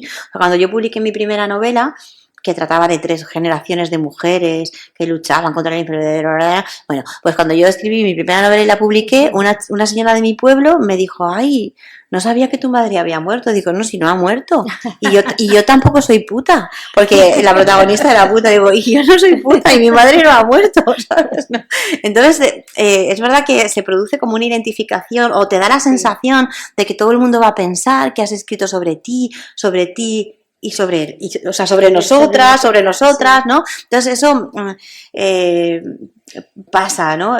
Pasa eso y pasa lo que os he dicho, de que escribimos también sobre nuestra memoria, desde nuestra memoria. Entonces eso a veces lo hace un poco complicado a veces, ¿no? Y la vocecilla esa que os digo, y nuestras inseguridades y tal, pero no, eso de escribir desde la herida, no. Es verdad que cuando estás bien tienes más ganas de estar en la calle que de estar en tu casa escribiendo. Entonces te da la sensación de que es que yo solo escribo si estoy mal. No, lo que pasa es que si estás bien, te vas a la terraza, te vas al cine, te vas al bar, te vas a no sé qué. Y escribir no es una profesión. Bueno, por desgracia, ¿no? O todavía no es nuestra profesión, pero es algo más que una afición. Es algo más que una afición. A mí me gusta la Coca-Cola, pero escribir no me gusta, ¿no? Yo necesito escribir. Escribir es una necesidad, no es una afición. Entonces, tenemos que darle la importancia que tiene, que es mucha, ¿no? Entonces, estoy mal, escribo, estoy bien, escribo y luego me voy a la terraza, ¿sabes? Pero, porque si no parece lo que decía al principio, que hay más gente que se queja que gente que no se queja. No, lo que pasa es que la gente que no se queja, como no se queja, parece que no existe, ¿no? Entonces, es que yo necesito estar mal para escribir. No, espera, prueba a estar bien y escribir, verás cómo también te sale. ¿No? Y a eso me refiero, ¿no? Con a darle la importancia que se tiene, ¿no? Y a lo de parir sin dolor, porque yo suelo parir sin dolor. Físicamente y metafóricamente también. De todas formas, Carmen, yo creo que sí que hay una parte, o por lo menos yo sí que le veo una parte de generosidad al escritor, porque el escritor, es que quieras o no, hay momentos en los que se abre un canal, ¿no? O sea, esa expresión de sentimientos, esa construcción de personajes con tanta fuerza, esas historias que muchas veces nos rondan, ¿no? O física o emocionalmente. al final yo siempre, o sea, por eso a mí me cuesta mucho enfrentarme desde el otro lado a la literatura. Yo desde el periodismo sí, porque lo que hay es lo que hay. Bueno, Pero desde la otra parte sí que tengo esa sensación pero porque de tienes... que los escritores, eso, te identifican o de alguna manera, ¿no? A ver, sí y no. Sí, sí y no, porque tú sabes, cuando estás escribiendo, tú lo sabes, pero solo lo tienes que saber tú. Luego no se tiene que notar. Eso es, y eso sería, es decir, el paralelismo un poco que desmonta eso para que por fin te pongas a escribir es que los escritores que escriben novela negra no son todos unos asesinos. De hecho, casi ninguno es un asesino. Casi ninguno. O no les han pillado todavía, ¿no? No, hay otra cosa muy graciosa que dices tú que me hizo mucha gracia en una ocasión, que en una entrevista, me parece que te lo escuché, que decías que puedes contar lo que quieras de cualquier amigo, que sí. nunca se va a identificar como tal. No, pasa nada, me refiero algo mal. así. Eso se lo escuché yo decir a Carmen Posadas, que a su vez se lo había escuchado decir a otra escritora que seguramente tampoco era la fuente original, que cuando tú escribes te inspiras realmente en personas reales o en acontecimientos reales que tú conoces, ¿no? Pero no son buenos. Las personas que dan origen a esa narración, a esa parte del relato, no se reconocen, porque normalmente no nos reconocemos en nuestra peor versión, ¿no? O sea, y es verdad, o eso o no se lee en tus libros, pero a Carmen le pasaba, ella lo decía, que al principio ella lo había hecho con un poco de precaución, pero que se había dado cuenta de que es verdad, que ella, además dice, ella, claro, estaba en ese momento casada con el que era presidente del Banco de España, ¿no? Y conocía pues a toda la jet set y todo eso, y ella decía, yo al principio estaba así como, madre mía, me van a demandar o lo que sea, pero que ella metía, ¿no? Y al contrario, pero al contrario te pasa, a lo contrario te pasa, ¿no? Que tú escribes una historia sobre amistad y cualquier amiga tuya dice, has escrito sobre mí. Sí, yo. Has escrito sobre mí, ¿no? Eso. Y luego una cosa muy graciosa que pasa, que yo ya lo contesto ya así alegremente. Te voy a contar una historia para que la escribas. Y yo siempre digo, no, escríbela tú, que te va a salir mejor. Que te la sabes. Que te la sabes mejor, ¿no?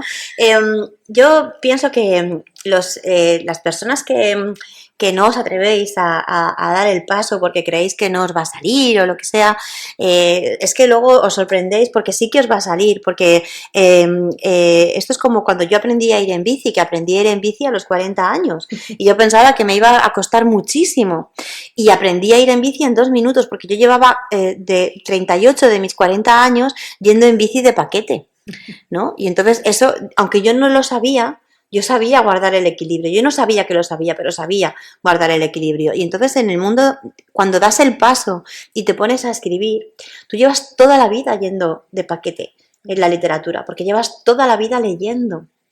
Porque los escritores somos escritores y lectores. Y a veces dejamos de escribir, pero nunca dejamos de leer. ¿Sabes? Ser escritor es una estación de término. Nuestra vida termina en esa estación. A lo mejor yo dejo de escribir antes.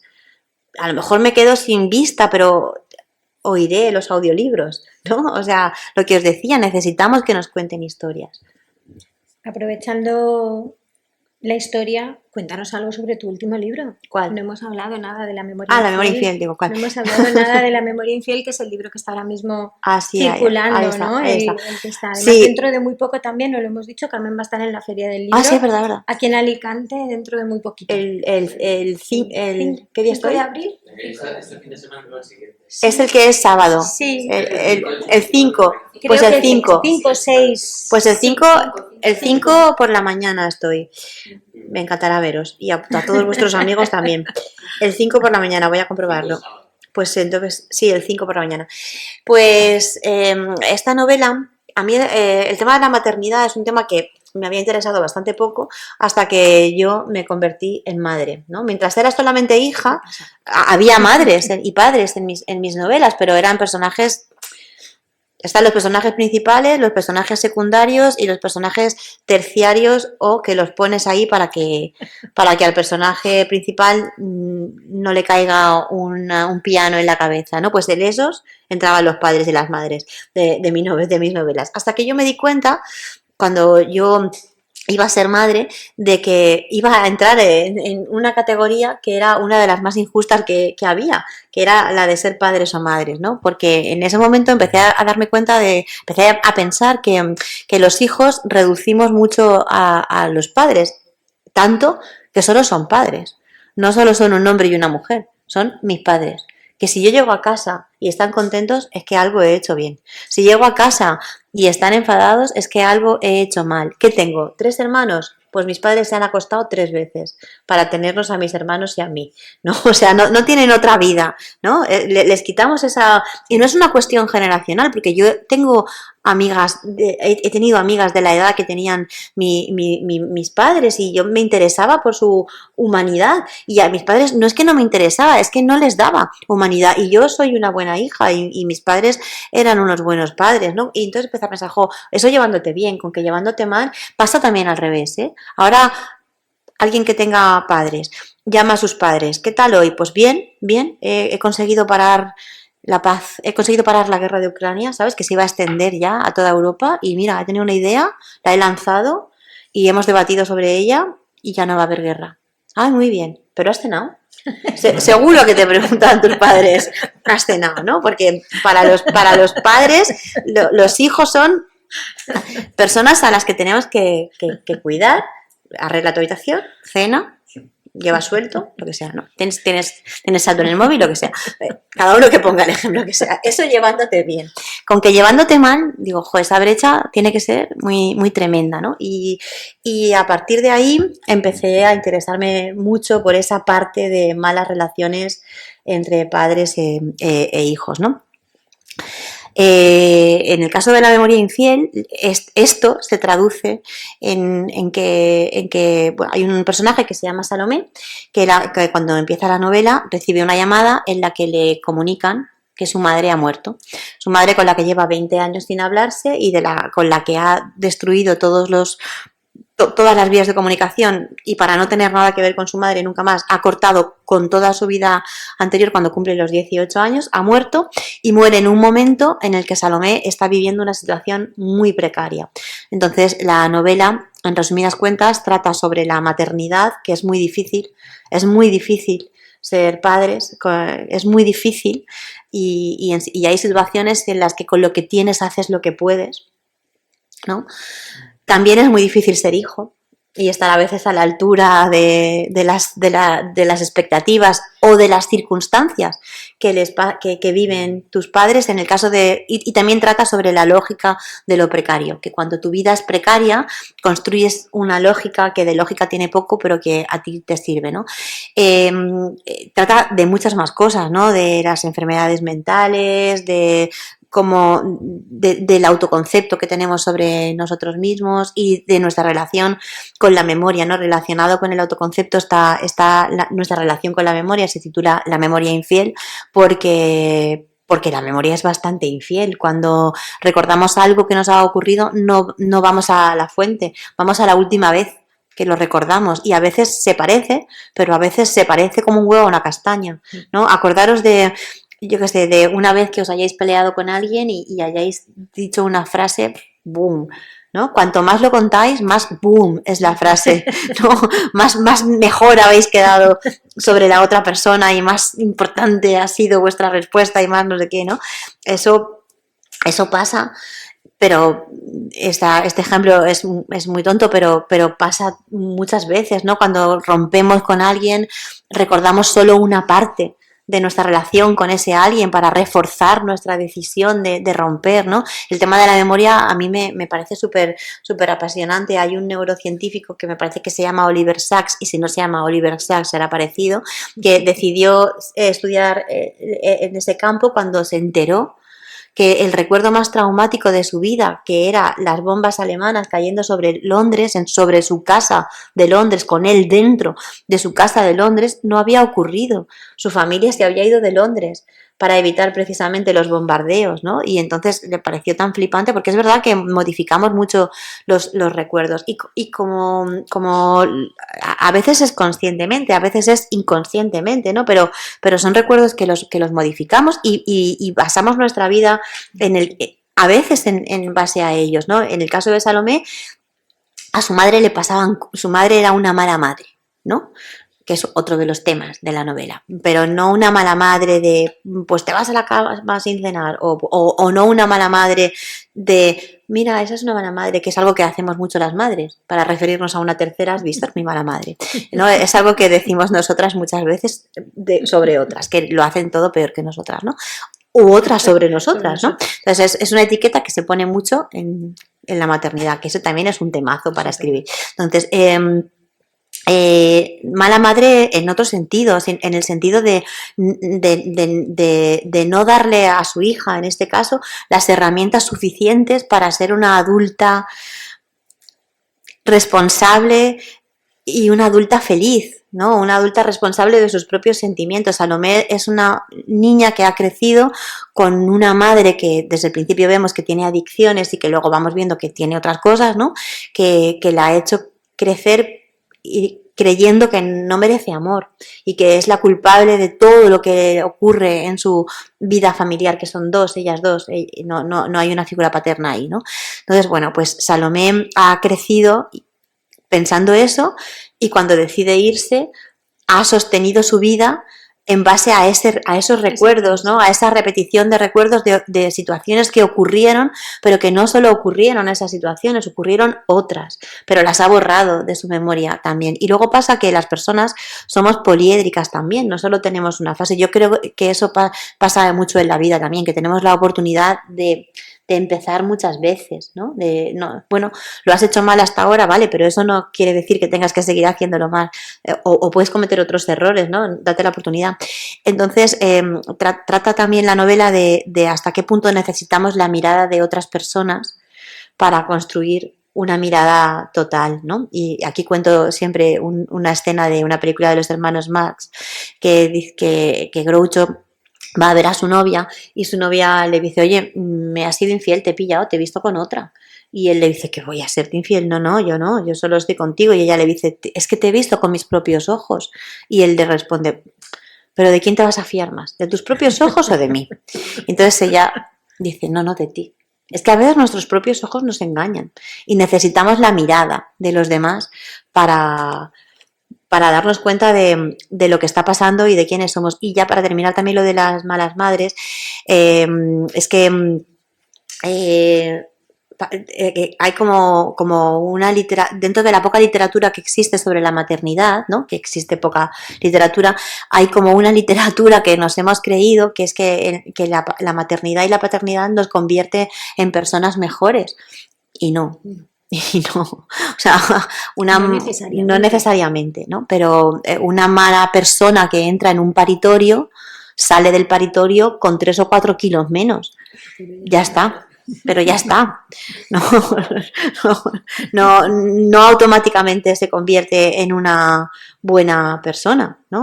Y ahí, yo qué sé, en el libro hay una parte que está sacada de un periódico. En el libro cuento, bueno, se resume una sentencia que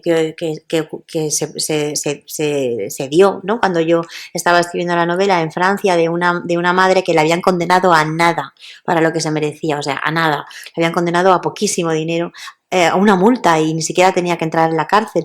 Había abandonado durante 2 años a su hijo de 9 años en una casa y ella en un piso sin luz, sin agua ni nada, y ella se había ido al pueblo de al lado para vivir con su novio, que su novio no quería que el niño se fuera y de vez en cuando iba, de vez en cuando le daba comida, de vez en cuando no sé qué, pero el niño no recibió nunca ni una nota del colegio, las típicas notas de habla, molesta, interrumpe, pero en francés, o su hijo no ha hecho nada, o sea, el niño no dio nunca ningún problema en el colegio, siempre llevó los deberes hechos, todo, si no fuera porque un vecino le hubiera le denunció, nunca le hubieran pillado, porque ese niño lo único que quería era que su madre le quisiera, ¿no? Y esto de la incondicionalidad del amor de los padres a los hijos, es verdad que muchos padres queremos muy incondicionalmente a los hijos, pero la incondicionalidad verdadera está en el amor de los niños a sus padres cuando son pequeños, porque hasta el peor de los padres y madres es el único que esos niños conocen, ¿no? Y lo único que quieren es que les quieran. Esto me lo enseñó a mí mi higienista dental,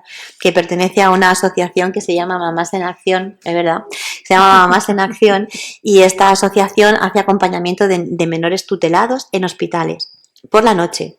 Nació para hacer acompañamiento nocturno a menores tutelados cuando estaban ingresados, porque cuando mis hijas han estado ingresadas, pues por la noche me he quedado yo o su padre, pero esos niños se quedan solos. Entonces nació esta ONG para hacer ese acompañamiento y a partir de ahí han crecido y hacen muchas cosas más, ¿no? Y esta chica, yo decía, joder, se llama María también, decía María, llegó a mi casa con la boca limpísima y unas ganas de comerme a besos a mis hijas, ¿sabes? Porque hay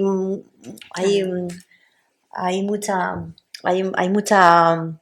mucha falta de amor y claramente está tipificado como delito el abandono de los hijos y el maltrato de los hijos y el no cuidado de los hijos, ¿no? Pero la falta de amor produce unas heridas que no se ven. Salomé es un personaje súper antipático, ¿no? Que tú te encuentras por la calle con una persona como Salomé y dices, joder, está, ¿no? Que le dices buenos días y dices, buenos días, ¿qué? ¿Sabes? O sea, pero es que hay heridas que no se ven.